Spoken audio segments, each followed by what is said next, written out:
Good morning friends, Vande Mataram. मैं नीलेश माली sir आप सभी का मेरे इस वीडियो में और मेरे यूट्यूब चैनल में सभी का स्वागत करता हूं।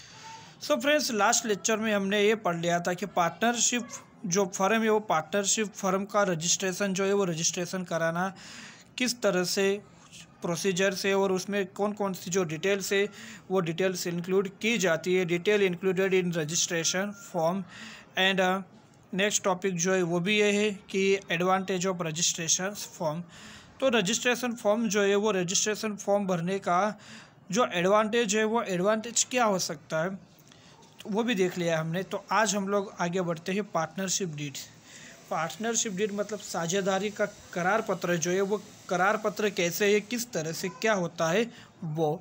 Partnership is a relationship originating from the partnership deeds. Partnership जो है वो पार्टनरशिप एक रिलेशन है यहाँ पर ऑर्गेनाइजिंग जो है वो फ्रॉम द पार्टनरशिप डीड्स। तो साझेदारी एक आपसी एग्रीमेंट से एक रिलेशनशिप है जो उत्पन्न होने वाला संबंध है। दिस डीड और agreement can be return from और ओरल। तो ये जो अनुबंध है या ये जो एग्रीमेंट है या ये जो करार है दोस्तों, ये रिटर्न में भी हो सकता है या ओरल भी हो सकता है, मतलब लिखित भी हो सकता है या फिर मौखिक भी हो सकता है। रिटन एग्रीमेंट इज़ प्रिफरेबल, लेकिन जो रिटन एग्रीमेंट है, जो लिखित का जो अनुबंध है वो ज़्यादा ही यहाँ पर प्रिफरेबल होता है, क्योंकि अगर रिटन है तो वो रिटन आप कभी भी शो कर सकते हो, ओरल है तो ओरल आप कभी भी किसी भी समय शो कर सकते नहीं है। ठीक है, तो इसलिए मोस्टली जो पार्टनरशिप फर्म जो है वो पार्टनरशिप फर्म का जो डीड है वो रिटर्न में ही यूज़ किया जाता। आगे है details included in a partnership deeds. Partnership deed जो है वो पार्टनरशिप डीड में जो भी डिटेल्स है वो डिटेल्स किस तरह से। तो दोस्तों, जब पार्टनरशिप फर्म का जब डीड बनाया जाता है तो सबसे पहले उसमें आता है name and address of firm. जो फर्म के लिए पार्टनरशिप डीड का जो फॉर्म बनाया जा रहा है सबसे पहले उसका नाम और उसका क्या होना चाहिए, पता होना चाहिए। Name, address, age, types and telephone number of partners. जो भी पार्टनर्स है वो पार्टनर्स के नाम, उनकी उम्र, उनका पता, उनका टेलीफोन नंबर, ये सभी बातें जो है वो सभी बातें उसके अंदर शो करते हुए होनी चाहिए। कि जितने भी पार्टनर्स हैं उन पार्टनर्स के नाम चाहिए तो नाम, उन पार्टनर्स का एड्रेस चाहिए तो एड्रेस, उन पार्टनर की एज चाहिए तो एज, वो पार्टनर्स जो है वो पार्टनर्स के टाइप्स किस तरह से, किस तरह का एक्टिव पार्टनर है, नॉमिनल पार्टनर है, telephone number of partners. Next, purpose of types of business of the firm.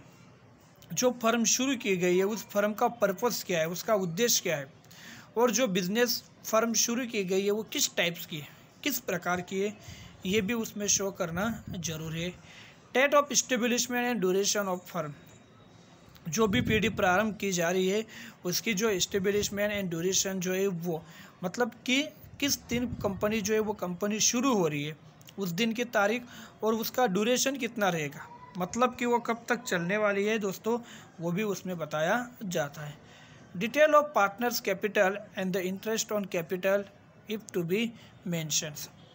तो जितने भी पार्टनर्स हैं उन सभी पार्टनर्स ने कितनी कैपिटल जो है वो कैपिटल लगाई है, मतलब जितने साझेदार है उस साझेदार की पूंजी कितनी है वो, and the interest on capital, और साथ ही साथ उन साझेदार को उस कैपिटल्स के ऊपर कितना इंटरेस्ट जो है, कितना ब्याज जो है वो ब्याज चुकाना पड़ा है वो भी इफ़ टू बी मेंशन, और वो जो है वो भी यहाँ पर मेंशन जो है वो मेंशन किया हुआ होना चाहिए।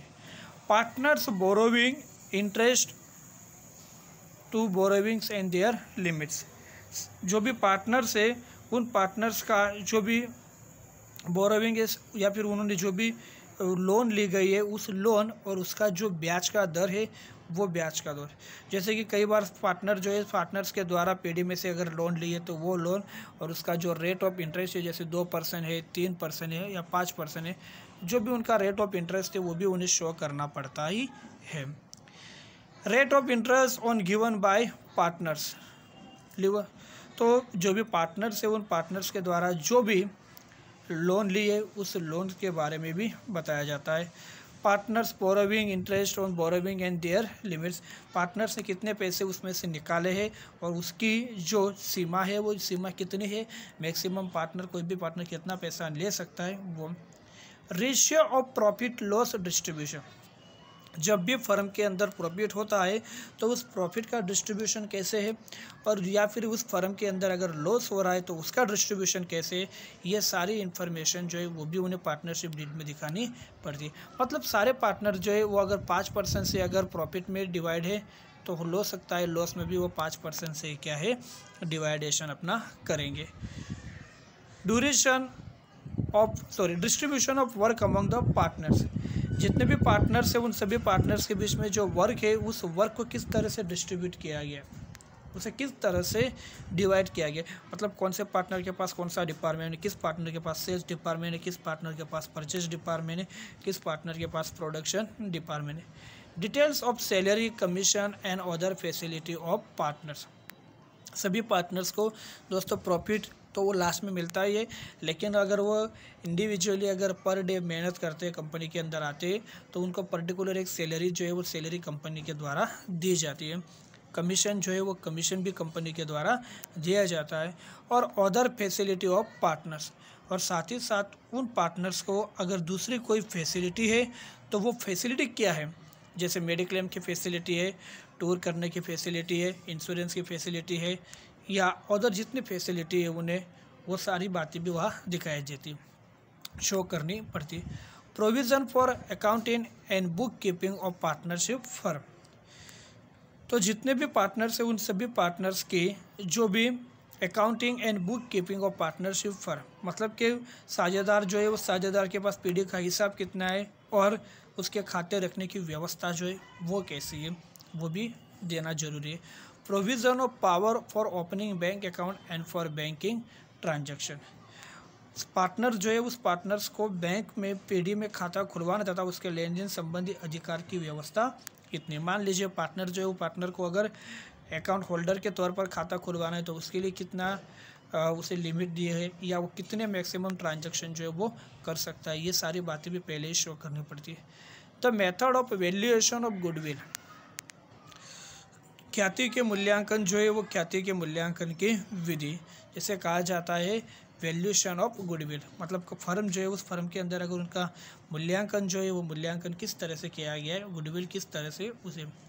Provision of intermediatory for solution of dispute and difference of opinion, provision of intermediatory for solutions of dispute, मतभेद तथा झगड़े के निवारण के समय पंच की व्यवस्था। So provision of intermediatory for solution of dispute and difference of opinion, तो कई बार कंपनी के अंदर दोस्तों ऐसा भी होता है कि जो पार्टनर्स होते हैं उन पार्टनर्स के बीच में कई बार डिस्प्यूट जो है, झगड़े जो है वो झगड़े भी हो जाते हैं। तो इस समय झगड़ा होता है तो कंपनी या फर्म डायरेक्ट बंद नहीं करना है, उसका क्या करना है, सॉल्यूशन करना है, ठीक है। और इसके लिए किस किस की ओपिनियन ली जाती है वो भी उन्हें शो करना पड़ता है। Signing authority for various documents, जितने भी महत्वपूर्ण डॉक्यूमेंट्स हैं, जो महत्वपूर्ण दस्तावेज है उन दस्तावेज के ऊपर कौन साइन करता है, किसको साइन करने की परमिशन दी जाती है, ये सभी बातें भी उन्हें शो करनी पड़ती है। क्योंकि कई बार प्रोपराइटर के ऊपर या पार्टनर के ऊपर किस पार्टनर्स को या किस प्रोपराइटर को कौन सी अथॉरिटी दी है या वो साइन कर सकता है या नहीं, जैसे कोई चेक है, चेक के ऊपर साइन करना है कि नहीं, ये सारी अथॉरिटी जो है sign in authority of various document. Provision for admission of new partner and retirement of old partner, तो जो न्यू पार्टनर्स है वो न्यू पार्टनर्स को अगर प्रवेश देना है, उसे अगर एडमिशन देना है तो उसकी प्रोसीजर्स क्या है, and retirement of old partner, और अगर कोई ओल्ड पार्टनर है, पुराना पार्टनर से उस पार्टनर्स को अगर कंपनी में से रिटायर करना है तो उसकी प्रोसीजर जो है वो क्या है वह। So provision for admission of new partner and retirement of old partner, old partner के लिए क्या प्रोविज़न है और न्यू पार्टनर के लिए क्या। Rights and duties of partners, partner जो है उन पार्टनर्स के राइट्स क्या है एंड ड्यूटीज़ क्या है, मतलब उनके अधिकार जो है वो अधिकार और उनके जो कर्तव्य है वो क्या है, उनकी ड्यूटीज़ और राइट्स। देखो दोस्तों यहाँ सिर्फ राइट्स के बारे में नहीं लेकिन ड्यूटीज़ के बारे में भी पार्टनर्स को पता होना चाहिए। Provision for admission of a minor partners, जो माइनर पार्टनर है उस माइनर पार्टनर्स को एडमिशन के लिए उसे अगर न्यू पार्टनर्स को अगर वहाँ एंट्री करनी तो उसकी क्या प्रोसीजर है वो भी पता करना जरूरी है। Provision for settlement of account at the time of dissolution of the firm, PD के विसर्जन के समय हिसाब के निपटारे की जो व्यवस्था है वो। So provision for settlement of account, तो जो सेटलमेंट किया जाता है, हिसाब का जो भी निपटारा किया जाता है at time dissolution of the firm, तो जो भी फर्म है उस फर्म में डिसोल्यूशन करने के लिए, विसर्जन करने के लिए क्या किया जाता है, ये भी जो प्रोसीजर है इस प्रोसीजर में दिखाना पड़ता है।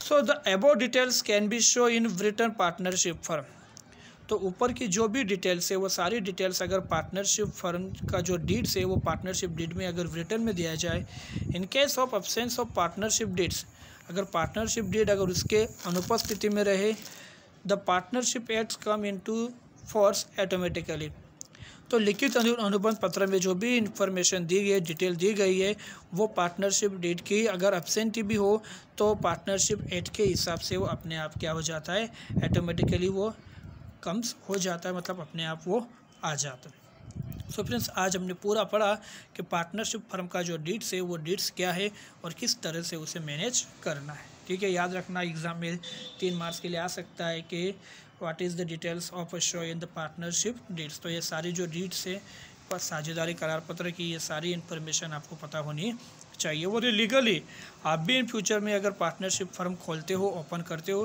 तो आपको ये सभी बातें जो है वो कंपलसरी वहाँ पर शो करनी ही पड़ेगी, तो ही रजिस्ट्रार जो है वो रजिस्ट्रार आपके कंपनी को परमिशन देता है। दोस्तों, इस चैप्टर्स का लास्ट टॉपिक है the difference between sole proprietorship and partnership firm. तो सोल प्रोप्राइटरशिप जो है वो सोल प्रोप्राइटरशिप क्या है और पार्टनरशिप फर्म जो है वो क्या है। तो एक व्यक्ति के द्वारा चलाई जाने वाली पीढ़ी मतलब सोल प्रोप्राइटरशिप, और 2 या उससे ज़्यादा लोगों के द्वारा चलाई जाने वाली फर्म या पीढ़ी मतलब पार्टनरशिप फर्म। तो इन दोनों के बारे में जो डिटेल्स में डिफरेंस जो हमें पढ़ना है वो हम लोग नेक्स्ट लेक्चर से, हमारा जो भी नेक्स्ट वीडियो होगा उसमें पढ़ेंगे। तब तक के लिए गुड बाय।